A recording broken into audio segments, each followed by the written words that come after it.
நம்மள்ல பலர் சந்தோஷத்த எவ்வளவு வேணும்னாலும் ஏத்துக்கிறாங்க.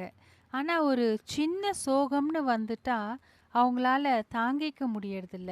அந்த சோகம் சில சமயங்கள்ல அவங்கள தற்கொலைக்கு கூட தூண்டுற நிலைமைக்கு கொண்டு போய் விட்டுடுது. ஆனா, நாம ஒரு விஷயத்த ஞாபகம் வச்சுக்கணும்.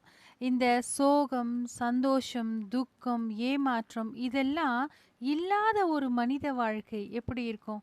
சப்புன்னு இருக்கும்.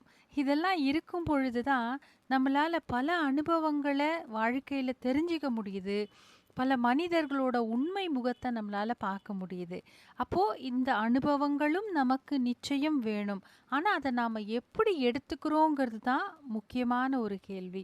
எல்லா அனுபவங்களையும் அனுபவமா எடுத்துப்போம். அத தவிர்த்து ரொம்ப பர்சனலா மனசுகிட்ட கொண்டு போயி பாதிக்கப்பட்டு தற்கொலை செய்து கொள்ளும் அளவிற்கு போக வேண்டிய அவசியம் கிடையாது அப்படின்னு தான் நான் சொல்ல வரேன். அதனால அனுபவங்கள் நிறைந்த வாழ்க்கை தான் நம்மள ஒரு நல்ல மனிதனாக கடைசியில் மாற்றக்கூடியதாக இருக்கும்.